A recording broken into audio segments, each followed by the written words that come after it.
नमस्कार. मी चित्रा ताम्हनकर, पुणे. लेखक श्रीयुत अशोक कोठारे लिखित आणि ई साहित्य प्रतिष्ठानतर्फे प्रकाशित महाभारत मराठी अनुवाद या ग्रंथाचं अभिवाचन करणार आहे. आजपासून आपण खंड 24 ऐकणार आहोत आणि ह्याचं नाव आहे भीष्म पर्व भाग 2. आज प्रथम आपण युद्धाचा पहिला दिवस भाग 40 ऐकणार आहोत. धृतराष्ट्र संजयाला विचारतो, सगळ्या दोनही बाजूंच्या सेना सज्ज झाल्यावर प्रथम कोणी हल्ला केला, पांडवांनी की कौरवांनी? त्यावर संजय म्हणतोय, त्याच्या मोठ्या भावाची ती आज्ञा ऐकताच दुःशासन त्याची फौज घेऊन पुढे सरकतो. त्याच्या फौजेच्या पुढे भीष्माचार्यांचा रथ असतो. ते पाहताच पांडवांचं सैन्यसुद्धा त्यांच्यावर चाल करून येतं. त्याच्या सैन्याचा प्रमुख असतो भीम. सिंहगर्जना करतच तो भीष्मांच्या सैन्यावर हल्ला करतो. दोनही बाजूंची रणवाद्य जोराने वाजू लागतात. एकच गदारोळ होतो. बैलांच्या शिंगांपासून बनवलेलं क्रक कचाट नावाची छोटी तुतारी सैनिक वाजवू लागतात. सैनिकांच्या आरडाओरड्यांनी सगळं आसमंत दुमदुमून गेलं. त्या सगळ्या आवाजाने कान किटले. त्यात शंख आणि घंटाही वाजू लागल्या. त्या दोनही सैन्यातील राजे आणि त्यांचं सैन्य, त्यांचे हत्ती घोडे अशांबरोबर एकमेकांवर तुटून पडले होते. त्या सगळ्या आवाजात भीमाची गर्जना जास्त मोठी होती. त्या भीमगर्जनेमुळे तुझ्या बाजूचं सैन्य घाबरून गेल्यासारखं दिसत होतं. ती भीमगर्जना इंद्राच्या ढगांच्या गडगडाटासारखीच होती. त्या भयंकर गर्जनेमुळे हत्ती आणि घोडे मुतू लागले होते. त्याचप्रमाणे अनेक कौरवसुद्धा घाबरल्यासारखे वाटत होते. ते पाहिल्यावर तुझी मुलं द्रोधन, दुर्मुख, दुःशासन, धर्मशल, विविंगसती, चित्रसेन आणि विक्रांत, पुरुमित्र, जय आणि भोज, सोमदत्ताची मुलं यांच्या हातातील धनुष्य धरलेले हात थरथर कापायला लागले होते. तरीही हिंमत न हारता ते भीमावर त्यांच्या लांब पल्ल्याच्या बाणाने हल्ला करू लागतात. ते इतके बाण सोडतात की सगळं आकाश त्या बाणाने भरून गेलं होतं. सूर्याचा प्रकाश त्यांनी जणू काही अडवलेलाच होता. द्रौपदीची 5 मुलं, त्यांच्याबरोबर महारथी सौभद्र, नकुल, सहदेव, दृष्टद्युम्न असे सगळेच कौरवांवर चाल करून गेले होते. त्यांच्या धारदार टोकं असलेल्या बाणांमुळे तुझ्या सैनिकांचे ते पटापट बळी घेत होते. त्यांच्या धनुष्याच्या ठणात्काराने सगळं आसमंत दुमदुमत होतं. तुझं सैन्यसुद्धा त्यांना जशाच तसं अशा प्रकारे प्रतिकारही करत होतं. अहो राजे धृतराष्ट्र, मला द्रोणांच्या सफाईची दाद द्यावी लागते, कारण ते सर्वांना चांगलाच प्रतिकार करत होते. त्यांचा प्रत्येक बाण लक्ष गाढतच होता. बिनचूकपणे आकाशात फेकलेले बाण धूम्रकेतूप्रमाणे खाली वेगाने येत असताना चमकत होते. ते दृश्य तिथे असलेले राजे पाहत होते. कोणावर ते बाण पडणार हे त्यांनाही समजत नव्हतं. त्यामध्ये अनेक योद्धे मारले जात होते. त्याचं दुःख आणि त्यातून उत्पन्न होणारा क्रोध त्यांच्या मुखावर दिसत होता. त्यांच्या मुखावरील भावावरून स्पष्ट दिसत होतं की ते शत्रू पक्षाचं अव्वाल पेलण्याच्या तयारीत होते. अरे राजा, तो सगळाच नजारा भयंकर पण सुंदर दिसत होता. रणधुमाळीमुळे जी धूळ वातावरणात उडत होती त्यामुळे काहीही दिसत नव्हतं. आणि त्या तशा परिस्थितीत ते तिरंदाज त्यांचे बाण अंदाजाने फेकत होते. ते एकमेकांवर आदळत होते. दुर्योधनाचं सैन्य आगेकूच करत होती. सैनिकांचं ओरडणं, जनावरांचं खिंकाळणं, त्याशिवाय रणवाद्य यांनी आसमंत भरून गेला होता. त्यात शस्त्रांचे एकमेकांवर आपटण्याचे आवाजही सगळीकडून येत होते. समुद्राच्या लाटांच्या आवाजासारखाच तो वाटत होता. युधिष्ठिराच्या बाजूचे अनेक राजे त्यांच्या फौजानिशी तुझ्या सैनिकांना घेराव घालत चालत असल्याचं मी पाहत होतो. ती लढाई महाभयंकरच होती. दोनही बाजूंचे शूरवीर तुल्यबळच वाटत होते. तरीही त्यात भीष्म सगळ्यांमध्ये उठून दिसत होते. इथेच आपला युद्धाचा पहिला दिवस आणि भाग 40 आपण संपवणार आहोत. भाग 41. संजय पुढे सांगत असतो की त्या भयंकर दिवसाच्या दुपारपर्यंत अनेक राजे आणि त्यांचं सैन्य भयंकररित्या मारलं गेलं होतं. त्यावेळी कुरु आणि श्रींजय या दोनही फौजा मोठमोठ्याने ओरडत किंचाळत एकमेकांवर तुटून पडत होते. दोन्ही फौजा युद्ध जिंकण्याच्या प्रेरित होऊनच लढत होत्या. त्यांच्या ओरडण्याने आकाशात आवाज जातच होता, शंखनाद सारखा होतच होता. एकमेकांना मारत मारत ते शूर योद्धे त्वेषाने एकमेकांना आव्हानही देत होते. आणि त्या आवाजात धनुष्याचे टणात्कार, घोड्यांचं खिंकाळणं, हत्तींचे चित्कार चालूच होते. पाईक योद्धे काठ्या, कुऱ्हाडी, तलवारी अशा विविध शस्त्रांनी लढत होते. हत्तीच्या अंगावरील घंटांचा त्यात आवाज ऐकू येत होता. त्यातच रथांच्या चाकांचा आवाज भर घालत होता. त्या सगळ्या गोंधळामुळे पाहणाऱ्याच्या अंगावर सरसरून काटा उभा राहत होता. वाईट उद्देशाने प्रेरित असलेले कौरव त्यांचे ध्वज उंच करून पांडवांच्या सैन्यावर चालून जात होते. शंतनूचा मुलगा त्याचं धनुष्य घेऊन रणात उतरला होता. तो धनंजयावर चाल करून जाण्याच्या उद्देशाने पुढे पुढे सरकत होता. ते पाहून अर्जुन त्याचं गांडीव घेऊन सज्ज असा त्याच्या दिशेने जाऊ लागला. असं दिसत होतं की ते आता एकमेकांवर बाणांचा वर्षाव सुरू करणार. भीष्माने अर्जुनाला रोखण्याचा प्रयत्न केला, पण त्यात त्याला यश काही आलं नाही. त्याचप्रमाणे अर्जुनाला सुद्धा शंतनूच्या मुलाला रोखता आलं नाही. त्याचवेळी महाबली सत्यकी कृतवर्मनवर चाल करून जातो असं मी पाहत आहे. त्यांच्यातील युद्ध जोरदार होत होतं. सत्यकी कृतवर्मनला इजा करण्यात यशस्वी होतो असंही मी पाहिलं. त्यावर तो जोराने ओरडून त्याला पुन्हा पुन्हा आव्हान देतो. कृतवर्मनसुद्धा सत्यकीला इजा करतो. दोघेही जोरजोराने ओरडत असतात. त्यांच्या अंगात सर्वत्र बाण शिरलेले होते आणि त्या स्थितीतही ते लढत होते. त्या सुमारास अभिमन्यू मृद्वलावर हल्ला करतो. त्याबरोबर कौशलचा राजा बृहद्बल अभिमन्यूच्या रथावरील ध्वज खाली पडतो. ते पाहून सुभद्राचा मुलगा संतापतो आणि कोसलच्या राजावर जोरात मारा करतो.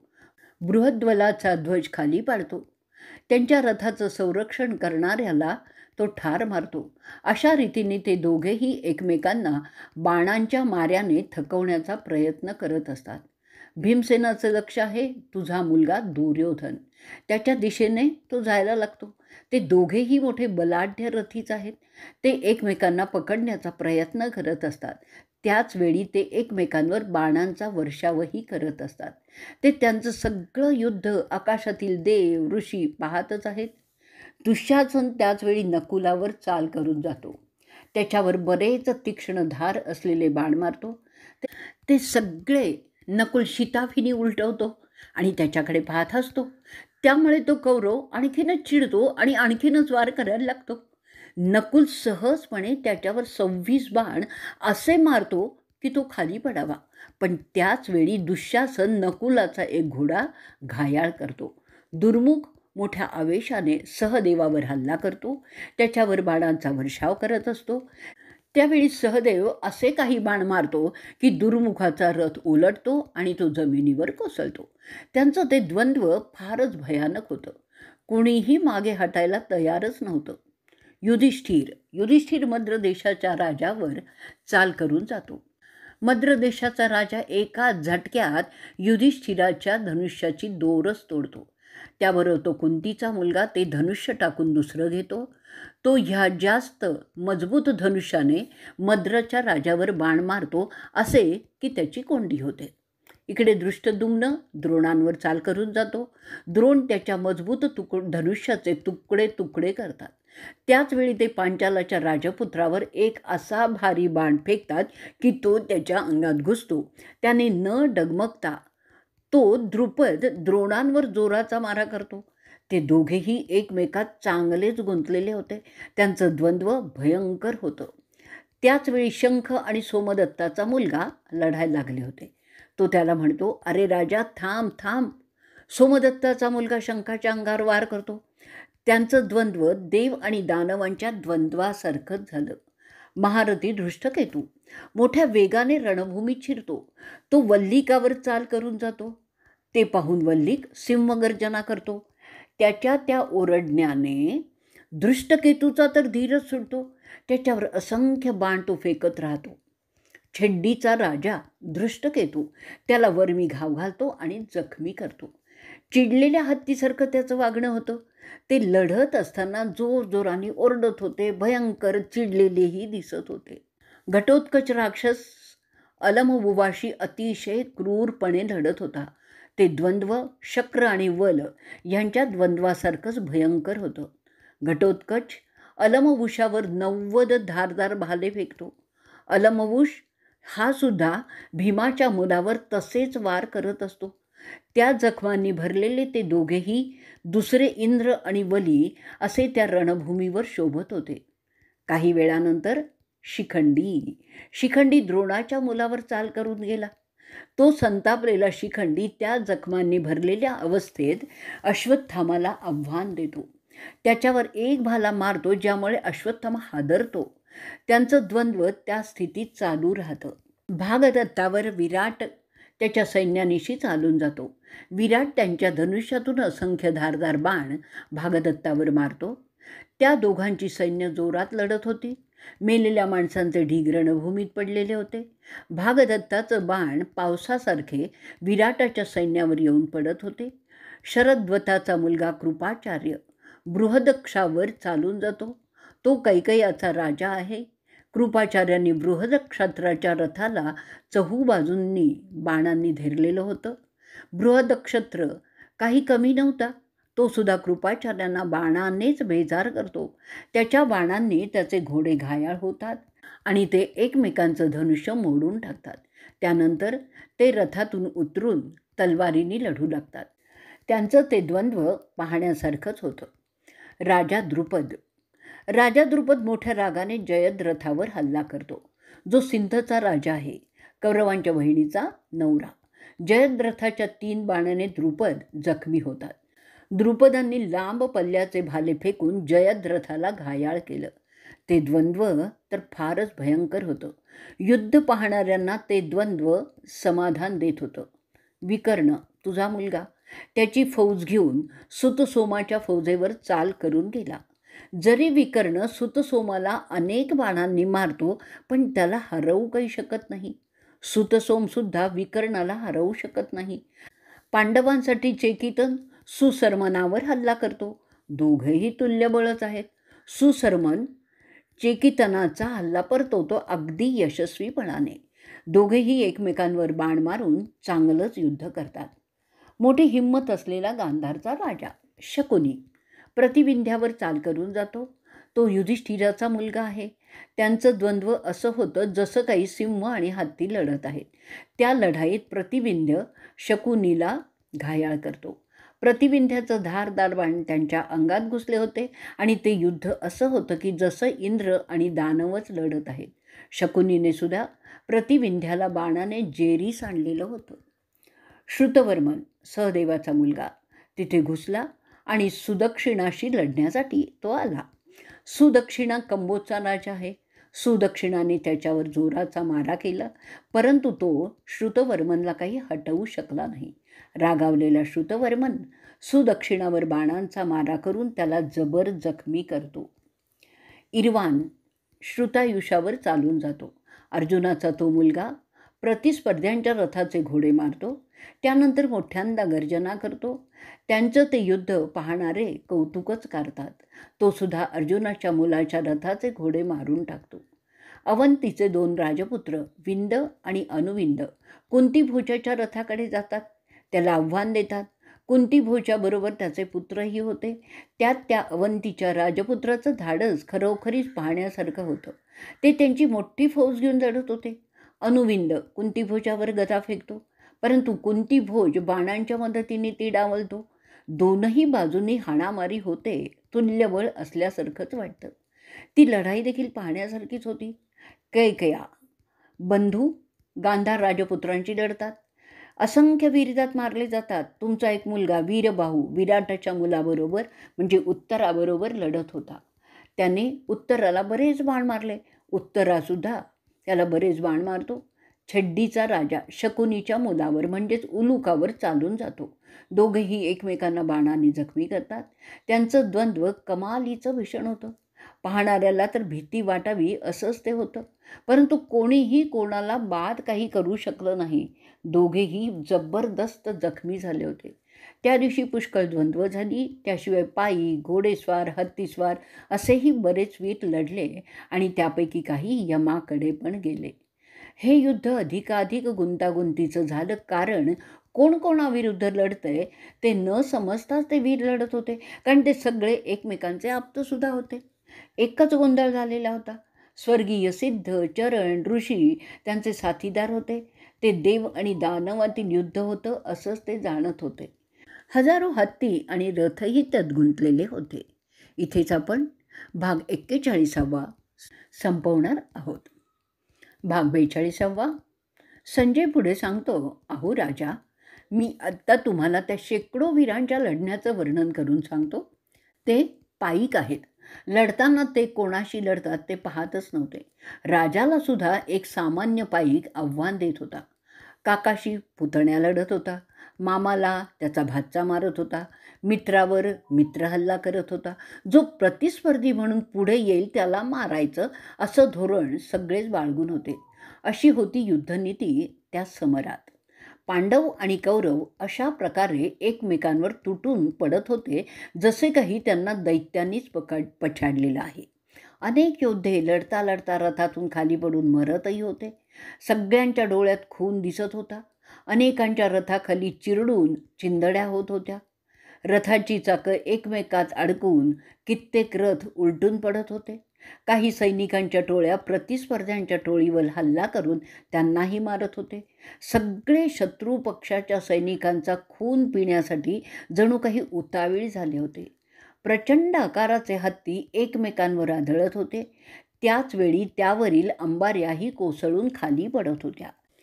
त्यांच्यावर बसवलेले ध्वजाचे खांब मोडून पडत होते. लढण्याचं प्रशिक्षण दिलेले ते गज प्रतिस्पर्ध्याच्या हत्तीशी झुंजत होते. मधांध असलेले हत्ती मद नसलेल्या हत्तीवर जोराचा हल्ला करत होते. त्यांच्या भयंकर चित्काराने सगळंच आसमंत दुमदुमून जात होतं. हत्तीच्या पायाखाली कित्येक पायीक चिरडले जात होते. त्यात कोणाच्या पायाखाली कोणता सैनिक मरत होता ते सुद्धा समजत नव्हतं. कित्येक हत्तींवर सैनिक वार करत होते, त्यामुळे ते जखमी होत होते आणि त्याने चिडलेले ते हत्ती सगळ्या रणभूमीत विध्वंस करत फिरत होते. त्यांच्या पायाखाली दोन्ही पक्षाचे सैनिक मारले जात होते. त्या हत्तींना सांभाळणाऱ्या सैनिकांची मोठी पंचायत होत होती. घाबरलेले सैनिक जीवाच्या भीतीने सैरावैरा धावत होते. काहींनी तर त्यांची शस्त्र फेकून रणभूमीतून पोबाराही केला होता. त्यामुळे मेलेल्या आणि पळून गेलेल्या सैनिकांची शस्त्र मातीत विखरून पडलेली होती. त्यात गदा, तलवारी, भाले, ढाली असे बरेच काही होतं. त्यात मेलेल्या सैनिकांची मुंडकी, हात, पाय त्या शस्त्रात अडकून पडलेलेही दिसत होते. फक्त ठार मारायचं हे एकच ध्येय त्या सैनिकात दिसत होतं. कोण कोणाच्या सैनिकाला मारत आहे तेही समजत नव्हतं. शत्रूचा सैनिक ओळखणं दुरापास्त होतं. हातात मिळेल ते शस्त्र घेऊन आणि वर जर त्याचं शस्त्र गेलं असेल तर ते जमिनीवर पडलेलं शस्त्र घेऊन तो सैनिक लढत होता. एकच गोंधळ झालेला होता. कोणाचे किती मेले तेही समजत नव्हतं. तिथे लढणारा प्रत्येक सैनिक जखमांनी भरलेला दिसत होता, पण तरीही ते लढत होते. हवेत सोडलेले बाण वेगाने खाली येत असत. त्यांच्या टोकांना असलेल्या धारदार सूर्यामुळे ते सैनिकांच्या, घोड्यांच्या, हत्तीच्या अंगात घुसत होते. त्यामुळे कित्येक तात्काळ मरत होते. सैनिकांच्या मरताना होणाऱ्या किंकाळ्या तर ऐकवतही नव्हत्या. त्या ऐकायला येऊ नयेत म्हणून रणवाद्य आणखीनच मोठ्या आवाजात वाजवली जात होती. कोणी बाणामुळे, तर कोणी हत्तीच्या पायाखाली, तर कोणी हत्तीच्या सुळ्यांनी जखमी होऊन असे ते मरत होते. घोडेस्वार त्यांच्या दिमागदार घोड्यांवरून प्रतिस्पर्ध्याला आव्हान देत होते. त्यांचे सोन्याचे बाण शत्रूच्या अंगात घुसत होते आणि कित्येक घोडेस्वार त्यामुळे त्यांच्या घोड्यावरून खाली कोसळत होते. कित्येक वेगाने धावणारे घोडे रथावरून उडी मारून जात होते. तशातच काही त्यांच्या तलवारीने रथाच्या चालकाचे मुंडकंही उडवत होते. रथी त्यांच्या आवाक्यात येणाऱ्या शत्रुपक्षाच्या पायदळातील सैनिकांचा धुव्वा उडवत होते. तसं पाहिलं तर ते युद्धाच्या नियमाविरुद्धच होतं, पण ते कोणी पाहतच नव्हतं. कोणाचंच कोणावर नियंत्रण नव्हतं. फक्त ठार मारणं एवढं एकच काम तिथे घडत होतं. अनेक हत्ती त्या माऊतांच्या ताब्यातही राहिलेले नव्हते. ते धुमाकूळ चालत होते, घालत होते. त्यातच कित्येक मारलेही जात होते. काही हत्ती गोंधळल्यासारखे काही काळ स्तब्ध उभे राहायचे आणि नंतर कुठेही चाल करून जात. त्यांच्या पायाखाली कित्येक रथ, त्यातील योद्धे आणि सारथी मारले जात होते. त्यामध्ये कोणाचा हत्ती कोणाच्या सैनिकाला मारील हेही सांगता येत नव्हतं. पांडवांचे हत्ती कधी कौरवांच्या तर कधी त्यांच्याच पक्षाच्या सैनिकांना त्यांच्या पायाखाली तुडवले जात होते. त्यांच्या माहुतांना काही नियंत्रणही करता येत नव्हतं. हत्तीच्या पायाखाली चिरडलेले सैनिक जे ओरडत ते ऐकून तर अंगावर शहारळ उठत होते. काही हत्ती तोल गेल्यामुळे, काही मारल्यामुळे खाली कोसळत होते. तेव्हा त्याखाली कित्येक सैनिक मारलेही जात होते. कित्येक घोडे आणि त्यावरील स्वार हत्तीच्या सुळ्यांनी मारले जात होते. चमकदार धार असलेले भाले जेव्हा फेकले जायचे तेव्हा त्यांच्या सूर्याच्या चमकणाऱ्या डोळ्यांना अंधेरी येत होती. फेकलेले भाले घोड्यांना छेदत होते आणि त्यामुळे त्या घोड्याबरोबर त्यावरील स्वारसुद्धा कोसळत होते. त्यानेच तो मरत होता. कित्येक सैनिक जखमांनी भरलेले असले तरीही ते लढत होते. कित्येक सैनिक त्यांच्या देवांची प्रार्थना करत, देवाच्या कृपेची हाक मारत लढत होते. कित्येक त्यांच्या नातेवाईकांची आठवण करत लढत होते. अनेक बाई घोड्याच्या पायाखाली येऊन जखमी होत होते. कित्येक त्यांची शस्त्र घालवून बसले होते.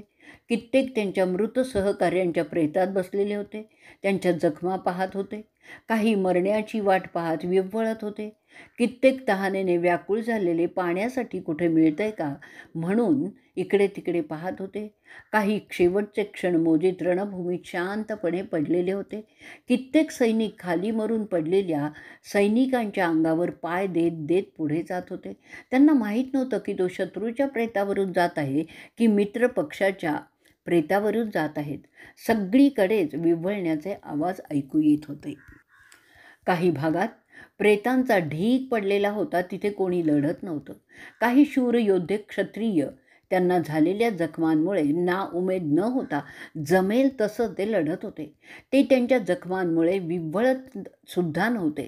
काही मर्द झालेल्या जखमांकडे पाहत मोठ्यांदा हसत होते. त्यांना त्या जखमा युद्धाच्या आठवणीच्या निशाण्याच वाटत होत्या. कोणाच्याही चेहऱ्यावर दुःख नव्हतं की त्यांना लढताना इजा झाल्या. त्यांचं म्हणणं असं होतं की ह्या जखमाच आमच्या क्षत्रिय होण्याच्या खुणा आहेत. काहींचे रथ, काहींचे घोडे हरवले होते. ते दुसऱ्याच्या रथातून घोड्यावरून लढण्याचा विचार करत होते. त्या लढाईत राजे सैनिकांना मारत होते आणि सैनिक राजांनाही मारत होते. सगळीकडे एकच आरडाओरड ऐकू येत होती. अशा रीतीने त्या कौरव पांडवांच्या लढाईत मोठा नरसंहार होताना ऋषी, साध्य आणि चरण पाहत होते आकाशातून. त्या भयंकर लढाईत ज्यात कोणी कोणाला दया दाखवत नव्हतं. पांडवांची फळी भीष्मापुढे थोडी झुकल्यासारखी वाटत होती. भीष्म त्यांच्या पांढऱ्या शुभ्र चांदीने मढवलेल्या रथात उभा राहून लढत होते. त्यांच्या रथावरील स्तंभावर ध्वज झळकत होता. त्यावर 5 ताऱ्यांचं निशाण होतं. त्यांचे ध्वजस्तंभ ताडाच्या झाडाच्या खोडाचाच होता. इथेच आपण युद्धाचा पहिला दिवस भाग 42 संपवणार. भाग 43. संजय पुढे सांगत असतो, त्या पहिल्या दिवसाच्या दुपार आधी जे भयंकर युद्ध झालं त्यात मोठा विनाश झाला होता. त्यामध्ये दुर्मुख आणि कृतवर्मन, कृप आणि शल्य, विवंसती तुमच्या मुलाच्या दुर्योधनाच्या आग्रहाखातर ठरवतात की ते भीष्मांना संरक्षण देतील. अशा रीतीने संरक्षण मिळाल्यावर भीष्म पांडवांच्या सैन्यात घुसतात. भीष्मांचा ताडाचा स्तंभ त्यात लांबूनच दिसत होता. अरे राजा, पुढे असं दिसलं की छेड्डी, पांचाल, कुरुश आणि काशीकर यांच्यामधून भीष्मांचे लांब पल्ल्याचे बाण शत्रूचा नाश करत होते. त्यांचे रथ आणि त्यावरील ध्वज खाली कोसळत होते.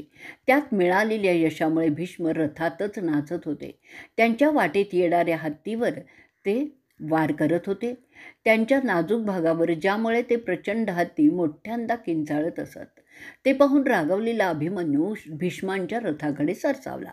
त्याचा ध्वज सोन्याचा होता आणि कर्णिकासारखा तो दिसतही होता. तो भीष्म आणि त्यांना संरक्षण देणाऱ्या योद्ध्यांच्या जवळ गेला. त्याच्या धारदार बाणाने तो भीष्मांच्या ध्वजावर हल्ला करतो. अभिमन्यू भीष्म आणि त्यांना संरक्षण देणाऱ्या 5 योद्ध्यांना आव्हान देतो.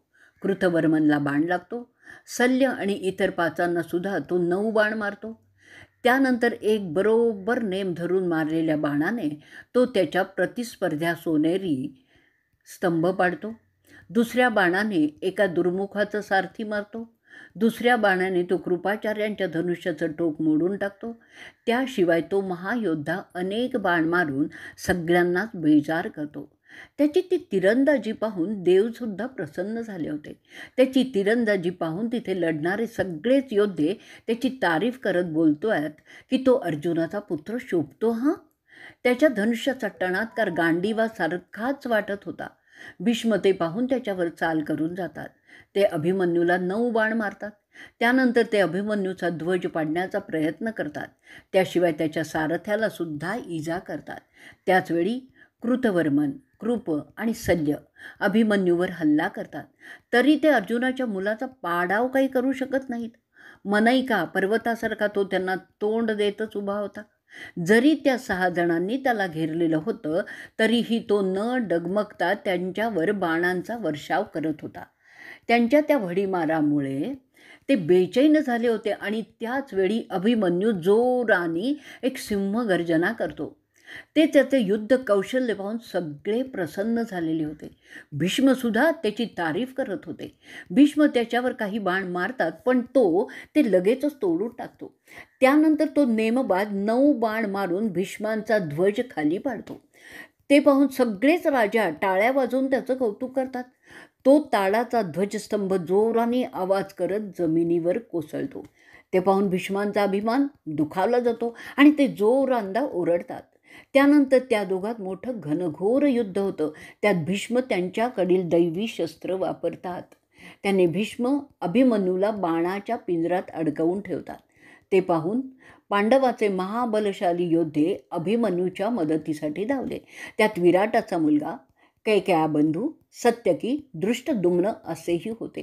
त्यांच्याबरोबरच त्यांचा काका भीमसुद्धा तिथे वळला आणि ते सगळे भीष्मावर तुटून पडले. भीष्माने पांचालच्या राजपुत्राला 3 बाण मारले. भीष्म त्याचा दुधारी बाण मारून भीमाचा ध्वज खाली पाडतो. सत्यकीला 3 बाण मारतो. भीमाचा ध्वज पडल्यानंतर रागावलेला भीम भीष्मावर काही बाण मारतो. तो कृपावर सुद्धा काही बाण फेकतो. कृतवर्मनवर 8 बाण मारतो. विराटाचा मुलगा हत्तीवर बसलेला होता. तो अभिमन्यूला मदत करण्यासाठी पुढे होतो. तो मद्र देशाचा राजाला तो आवाज देतो. मद्र देशाचा राजा शल्य मात्र तो हल्ला चांगल्या प्रकारे परतवतो. विराटाचा हत्ती शल्याच्या रथाच्या दांड्यावरच पाय देतो आणि त्यात त्या रथाचे 4 उत्तम घोडे मरतात. त्यामुळे संतापलेला शल्य एक लोखंडी शर म्हणजे छोटासा बाण उत्तरावर असा फेकतो की त्यामुळे उत्तर मरावा. ते धारधार शर उत्तराच्या अंगरख्यातून घुसून आत देहाला लागतो आणि उत्तरा बेहोश होतो. तो हत्तीवरून खाली पडतो. त्याचा त्या हत्तीवरील ताबा राहत नाही. ते पाहून शल्य त्याची तलवार घेऊन त्याच्या मोडक्या रथातून उतरतो आणि विराटाच्या मुलाकडे जायला लागतो. उत्तराचा भाऊ पाहतो की शल्याने त्याच्या भावाला मारलं आणि स्वतः कृतवर्मनच्या रथातून पळत आहे. तो संतापतो आणि त्याचं मोठं धनुष्य उचलून तो शल्याला मारण्यासाठी निघतो. तो त्याच्या धनुष्याने शल्यावर बाणांचा भडीमार करतो. ते पाहून कौरवांच्या बाजूचे 7 रथी त्याला घेराव घालतात. ते शल्याला संरक्षण देण्याच्या उद्देशाने ते करतात. ते 7 राजे होते. बृहद्वल, कोसलचा राजा, मगधचा जयतसेना, रुकमराठा जो शल्याचा मुलगा होता, विंद आणि अनुविंद, सिंधूचा राजा जयद्रथ आणि सुदक्षिण आणि बृहदक्षत्रचे सैनिक होते. ते सगळे उत्तराच्या भावावर म्हणजे श्वेतावर तुटून पडले. त्यांच्या बाणांचा वर्षाव असा होत होता जसा काही मुसळधार पाऊस डोंगराच्या माथ्यावरून कोसळतोय. श्वेता त्या सगळ्यांना पुरून उरला होता. त्याचे तीरकमटे मोडून गेले तरीही ताबडतोब ते नवीन तीरकमटे तो घेतो. त्यानंतर ते श्वेतावर 7 बाण मारतात. त्या सरशी श्वेता ते नवीन घेतलेले तीरकमटेसुद्धा त्यांचे मोडून टाकतो. ते सगळे पाहून ते 7 वीर जोरजोराने ओरडून श्वेतावर हल्ला करण्याचा प्रयत्न करतात. ते श्वेताच्या दिशेने शर फेकण्यास सुरुवात करतात. श्वेता ते सुद्धा उडवून लावतो. त्यानंतर श्वेता त्या प्रत्येकाला बाणांनी जखमा करू लागतो. त्यातील एक रुक्मराठाच्या अंगात घुसतो. त्याने रुक्मराठा त्याच्या रथाच्या टपावर बेशुद्ध होऊन पडतो. त्याचा सारथी व्यर्थ वेळ न दडवता त्यांचा रथ बाहेर काढतो. श्वेता आता उरलेल्या 6 जणांना घेरतो. त्यांचे ध्वजाचे स्तंभ तो मोडून टाकतो. त्या 6 जणांचे रथ तो निकामी करतो आणि त्यांच्यावर सतत बाणांचा वर्षाव करत असतो. त्यांना पाडल्यानंतर श्वेता सल्ल्याच्या मागे निघतो. ते पाहून कौरवांच्या सैन्यातून मोठ्यांदा ओरडा सुरू होतो. त्यानंतर दुर्योधन भीष्मांबरोबर श्वेताच्या मागे पाठलाग करायला लागतात. अशा रीतीने ते सल्ल्याला मृत्यूच्या दाढेतून सोडवतात. त्यांच्यात मोठी लढाई प्रारंभ होते. ती लढाई पाहून कोणाच्याही अंगावर काटाच उभा राहील असं ते होतं युद्ध. रणभूमीत रथ, हत्ती असे काही विखुरलेले होते की त्यातून वाट काढणं काही सोपं नव्हतं. त्यानंतर भीष्म सगळ्या पांडवांच्या दोस्तांवर बाणांचा वर्षाव करू लागतात. त्यात अभिमन्यू, सत्यकी, कैकया, भीमसेन, विराट, दृष्टद्युम्न, छेड्डी असे सगळे होते. पण इथेच आपण आजचा आपला भाग 43वा संपवणार आहोत. भाग 44वा. धृतराष्ट्र विचारतात, जसा तो महान योद्धा सल्ल्याच्या रथाकडे जात होता, पांडव आणि कौरवांनी काय केलं रे संजया? त्यावेळी शंतनूच्या मुलांनी काय केलं ते सगळं मला सांग. त्यावर संजय सांगतोय, अहो राजा, पांडवांच्या सरसेनानीला मदत करण्यासाठी सगळेच पांडवांचे सेनानी श्वेताच्या पाठीशी उभे राहिले. त्यानंतर एक तुंबळ युद्ध झालं. ते सगळे भीष्माच्या रथावर तुटून पडले.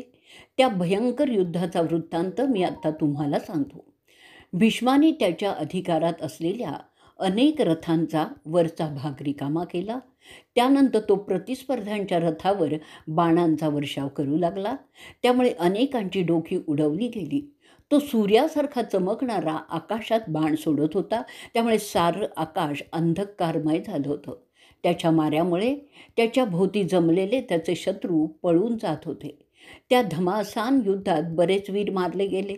त्यामुळे चिलखत घातलेले प्रचंड हत्तीसुद्धा मारले गेले. अनेक रथांचा चुराडा झाला. रथावर रथ आणि घोड्यांवर घोडे पडलेले दिसत होते. क्षत्रियांना शोभेल असाच मृत्यू त्यांना भीष्माने दिला होता. ते सगळे स्वर्गाला जात होते. त्या धुमश्चक्रीमुळे घाबरलेले हत्ती सैरावैरा धावत होते. त्यांच्या पायाखाली कित्येक चुरडले जात होते. सारथी मारले गेल्यामुळे अनेक रथ वेडे वाकडे जात होते आणि त्यावरील योद्ध्याला त्यावरून लढणं शक्य होत नव्हतं. त्या गोंधळामुळे माती हवेत उडून वातावरणात धुळीचे साम्राज्य पसरलं होतं. कोण कोणाला मारतोय ते सुद्धा त्यांना समजत नव्हतं. असंख्य धनुष्यांचे टणात्कार आसमंत दणाणून सोडत होते. त्या काळोखात योद्धे केवळ अंदाजाने बाण सोडत होते. नेमबाजीला तर वावच नव्हता. त्याच वेळी रणवाद्य जोराने वाजवली जात होती. त्यांच्या आवाजाने आणखीनच गोंधळ उडवला होता. कोणी बोललं तरी ते ऐकू येत नव्हतं. रथ, घोडे अशी साधनं नष्ट झाल्यामुळे कित्येक योद्धे युद्धभूमी सोडून पळून जाताना दिसत होते. पळून जाणारे सुद्धा जबर जखमी झाले होते. इजा झाली नाही असा एकही नव्हता. त्या लढाईत श्वेताने अनेक कौरवांचा नाश केला होता. अनेक राजे, त्यांचे नातेवाईक त्यांनी ठार मारले होते. शेकडो रथांचे सारथी त्यांची डोकं उडवली गेल्यामुळे त्यांचे रथ उलटून पडले होते. त्यातील वीरसुद्धा गारद झाले होते. श्वेताने असंख्य योद्धांना यमाकडे पाठवलेलं होतं. श्वेताचा तो जोर पाहून भीष्माला संरक्षण देण्यासाठी गेलेले तिथून परतत होते. त्यांना त्यांच्या जीवाची जास्त काळजी वाटत होती. श्वेताच्या बाणाच्या आवाक्याबाहेर जे कौरव उभे होते ते अवाक होऊन ते पाहत होते. नरसंहार होताना दिसत होता. त्या स्थितीत तो महारथी भीष्म धैर्याने तिथे रणभूमीत उभा राहून एकटा श्वेताशी लढत होता. भीष्मांच्या माऱ्याने घाबरलेले वीर त्याच्या आवाक्याबाहेर पळून जात होते. भीष्म पांडवांच्या अनेक फौजा नष्ट करत होता. श्वेताच्या मुखावरील हास्य पाहून भीष्म चिडला आणि उत्स्फूर्तपणे त्याच्या अंगावर चाल करून गेला.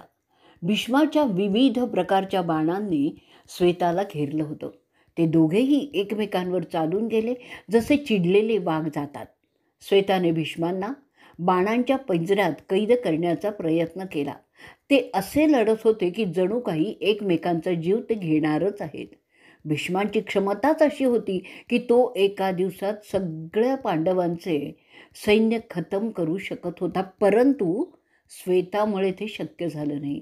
ते पाहून पांडवांच्या बाजूचे सगळे खुश दिसत होते. ते पाहून संतापलेला दुर्योधन त्याची फौज घेऊन पांडवांच्या दिशेने निघाला. ते पाहिल्यावर श्वेता भीष्माला सोडतो आणि दुर्योधनाच्या मागे जातो. श्वेताचा रागच इतका होता की ते त्या दुर्योधनाचं सगळं सैन्य उद्ध्वस्त करतो, जसं काही वादळांनी होतं ना तसं. वृत्र आणि वसवाच्या लढाईची आठवण ऋषींना झाली होती, जे ते हे युद्ध पाहत होते. श्वेताने जोरात 7 बाण मारले भीष्मांवर. त्यामुळे वीरश्रीनी उन्मत्त झालेला भीष्म श्वेताला अडवतो. तो श्वेतावर 10 बाण मारतो. त्याच्या बदल्यात श्वेताने 22 बाण त्यांच्यावर फेकले. ते पाहून सगळेच आश्चर्य करायला लागले. त्यानंतर मोठ्या आत्मविश्वासाने श्वेता भीष्मांचं धनुष्य मोडून टाकतो. त्यानंतर एका मोठ्या धारदार बाणाने तो भीष्मांच्या ताडाचा ध्वजस्तंभच कापून टाकतो. तो उंच खांब कोसळताना पाहून तुझे मुलगे समजले की भीष्म त्याखाली अडकणार. तशी कल्पना पांडवांनी सुद्धा केली आणि ते पाहत होते काय घडतंय ते. त्यानंतर कौरवांचे लोक भीष्माला संरक्षण देण्यासाठी सरसावले. ती लढाई पाहणारे बोलत होती की एकतर भीष्म मरेल किंवा श्वेता मरेल. ते ऐकल्यानंतर दुर्योधन भीष्माला संरक्षण देण्यासाठी आणखीन फौजा पाठवतो. त्यामध्ये वल्ली, कृप, कृतवर्मन, शल्य होते. त्याशिवाय जरासंधाचा मुलगा विकर्ण, चित्रसेन, विवंसती मोठ्या वेगाने त्या दिशेने निघाले. ते चहूबाजूने श्वेतावर बाण मारत होते. श्वेता काही कमी नव्हता. तो त्याच्या चलाखीने काही बाण त्यांच्यावर असे मारतो की ते जखमी होऊन युद्ध करण्याच्या लायकीचेच राहणार नाहीत. त्यानंतर श्वेता भीष्मांचं धनुष्य पुन्हा तोडून टाकतो.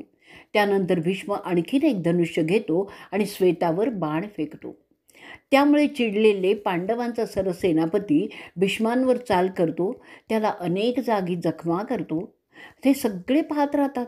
अशा रीतीने भीष्माला शह देणारा योद्धा आहे हे पाहून सगळे ऋषी आणि देव आश्चर्य करत होते.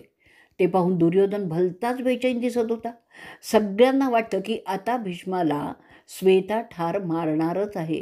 त्यानंतर तुमचा आजोबा देवव्रत रागावलेला दिसला. त्याचा ध्वज मोडणारा आणि कौरवांच्या सैन्याची धूळधाण उडवणारा श्वेता सगळ्यांच्या नजरेत भरला. भीष्माने पुन्हा त्याच्यावर बाण मारले, पण ते सगळे बाण श्वेताने परतवले. भीष्म इतका चिडला की तो त्याचं धनुष्य फेकून देतो. दुसरा मोठा एक तिरकमठा उचलतो आणि 7 मोठे बाण मारून श्वेताचे घोडे मारून टाकतो. त्यानंतर श्वेताचा ध्वजस्तंभ मोडून टाकतो. श्वेताच्या सारथ्याचं डोकं कापून टाकतो आणि ते झाल्यानंतर श्वेता महारथी योद्धा न डगमगता रथातून उडी मारून खाली उतरतो.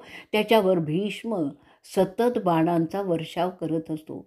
श्वेता हाताने फेकायचं शर वापरायला लागतो भीष्मांच्या विरुद्ध लढण्यासाठी.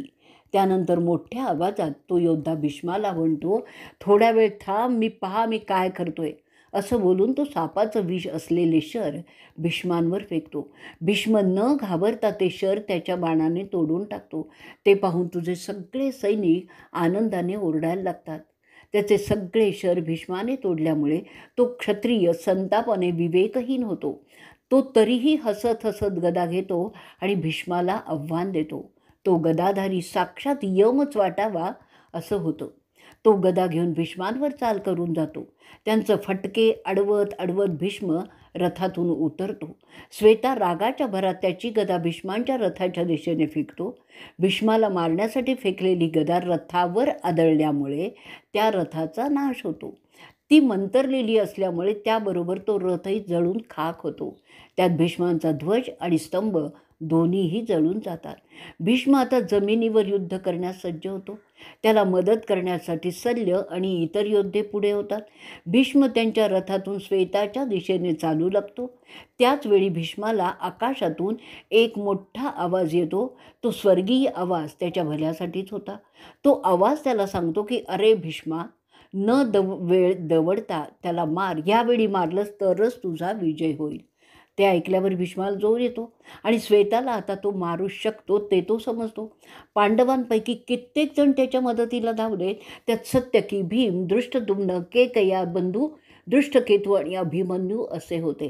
त्यांना येताना पाहून द्रोण, शल्य, कृप पुढे सरसावले, भीष्माला मदत करण्यासाठीच फक्त. पांडवांच्या लोकांनी अशा रीतीने श्वेताला पूर्णपणे संरक्षण दिल्यामुळे श्वेता तलवार घेऊन भीष्मांच्या धनुष्याला तोडतो.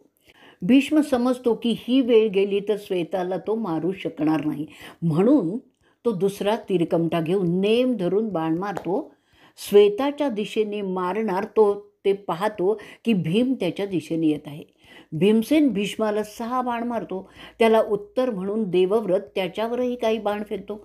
अभिमन्यू, सत्यकी भीष्मावर बाण मारत असतात, ज्यामुळे देवव्रताचं चित्त विचलित होतं.